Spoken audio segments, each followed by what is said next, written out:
Alright, hey guys, so I have some more games to show you from Pontic's tournament. Today we're actually looking at my friend Tsubodai, who's been on the channel before, and is actually in one of my series, which I think I might revive. And he's playing against Dux Saxonum BxBaracus from VOD, playing as the Franks, and Tsubodai is playing as the Huns, who, unsurprisingly, and ironically, although Tsubodai is playing as the Huns, he has almost the same amount of cavalry as his opponent. Now the Franks look like they brought a Germanic noble as their general, 2 Germanic spearmen, 4 Germanic levy, I believe that's a free man, 4 something sword herbon, maybe, 2 Germanic archers, 3 Germanic horsemen, and I think those are 3 Germanic noble horsemen. I'll have to look at the name. I think those are just Uar warriors. However, I don't know the Hun unit names very well. So Tsubodai, he brought 4 steppe cataphracts, a steppe warlord as his general, 4 steppe spearmen, 2 Uar archers, and 4 Uar warriors, and 2 Hunnic mounted bows. And the Franks brought 4 royal Anstriones.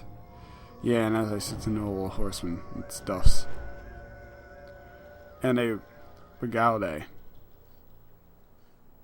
Yeah. So obviously Tsubodai, right off the bat, since he's playing as the Huns, is at a disadvantage. However, I know, like, Tsubodai and a bunch of his clan, Kagan, those guys are massive nomad players. In Rome 2, those guys play as nomads all the time, so I would not be surprised if he can pull this off. Would not be surprised if he can pull this off with a mostly cavalry army. Over here right now we have the meta just having these Germanic pikes in front, because you just don't charge in front of them, and they're just so cheap. Do I agree? Do I like it? No. Does it make sense? Yeah, it does. Because historically, later on, when pikes were used, which actually the Manolatoi, which Eastern Roman Empire has, which were 14th century, I think, maybe 12th or 13th, I think is closer. They really only used just to make it so the enemies did not charge the front. So yeah, it's kind of boring, because almost every single faction in the game has them. However, this really isn't a case of overpowered units. It's just, it's just this way the units are designed and who has them. So it looks like his plan here with the Franks is mostly to use his Germanic bows and his cavalry and his royal Astriones to cause some damage. Her Uar warriors are not that bad. In fact, they are very good units.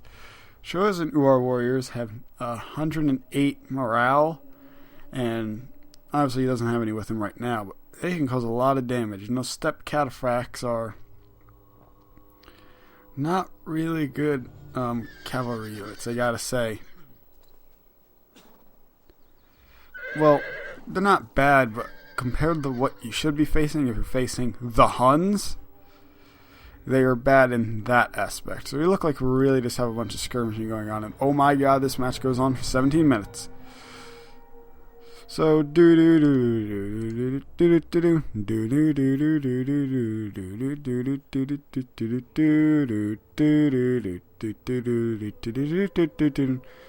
I should probably stop before Nintendo like flags me, sues me, burns my house down, and get thrown out of the street because of them. So one thing I found is if you are a very, very good micro, and you can actually pay attention to what the rest of the battle is going on, and you play as a cavalry faction, go ahead and charge them in the main line right now. In Rome 2, I had very, very good, with the nomads, I had very good horse archer micro and cavalry micro in general. And I would just basically just circle them and keep striking from each side, and as they would go to the one, I would attack from the other. And it was really amazing, but obviously pikes changed that field immensely because you really can't attack from the front. However, I would suggest that he does try and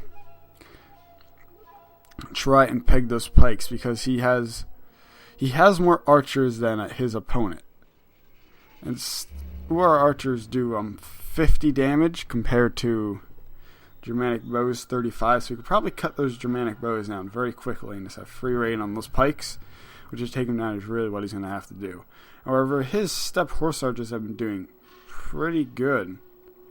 Hunnic mounted bows. 23 kills on that one, got charged in there. 96. They routed the BxBaracus, which I don't even know why they're in the game. I guess this is cannon fire.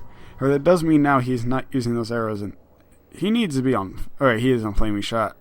Flaming shot gives you a bonus versus large, and that's really what he wants to use against each Germanic horseman. Yeah, he did turn one of his bows around and start firing back.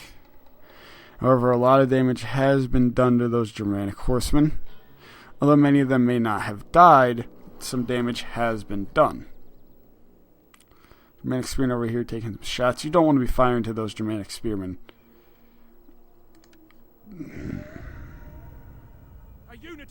I love the micro. I love that he's doing it. Ooh, he let one of his Hunnic mounted bows get caught.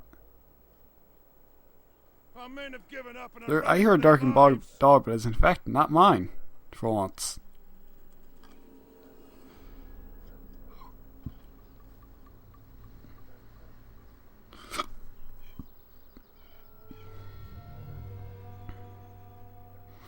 See, we have some Germanic pikes. Look like they're all standing there getting ready. Those real Astriones are really looking really good. Alright, in a battle, you should never have time to go look down at the units. In a replay, you definitely should not either, because there really isn't much for me to talk about, especially if he's just going to keep microing this one Hunnic mounted archer, bowman, Hunnic mounted bows that has no ammo. Looks like he is getting his opponent to push up, which may be what he was waiting for. However, his opponent looks like he's not going in for attack. Just, he does catch that Hunnic mounted bow. Or his opponent looks like he's just moving up his formation just slightly. Here he is moving up. Looks like those UR archers are going to start firing. And this was a bad idea to send those Germanic bows out, because those UR archers are going to cut right through him. Yes, this is giving him some time to move his pikemen up. Here, Tsubodai is still going to focus fire on one of his Germanic pikes. And he is cutting it down the size pretty well. However, now he's using his cavalry. He's having to push them back. Getting some back shots on those UR archers from the Germanic archers. However, now those Germanic archers are really just starting to fire into the... those UR archers are really just starting to fire into those pikes, and those pikes are going to rout very quickly now.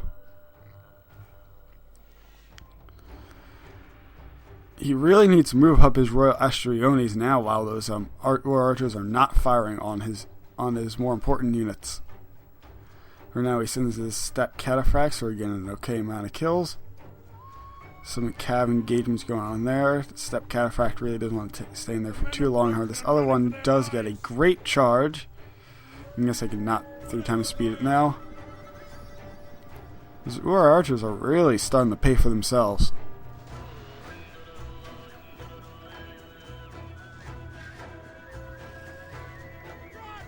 His steppe warlord is starting to get into that action.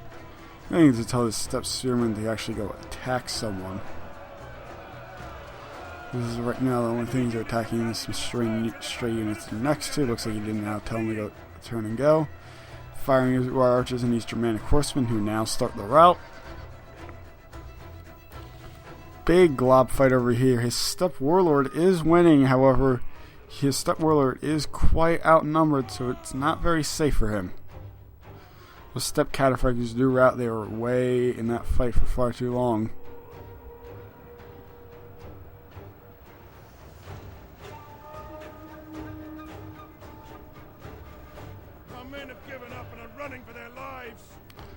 These steppe spearmen are facing the wrong way. Believe it or not, sometimes that doesn't matter how they're being engaged, especially being shot at from the back or charged. Doing it from the back is much, much worse. These steppe spearmen over here really need to go. Actually, a lot of these units just need to get in the action. I know they are forming a slightly defensive wall, however there really isn't any other spare units available to do a flank for his opponent. The Royal Astriones and the Uar warriors are starting to engage each other. If I had to say which one of them was going to win, these guys have Frenzy. Without Frenzy and one-on-one, I'm not sure. A one-on-one really doesn't matter at all, and it's not really showing of anything. That Step Cataphract actually came back, and he's starting to get some more kills now. Good thing he did pull his Step Warlord out, because you do not want to lose your units, as many of your units actually don't have that good of morale as the Huns.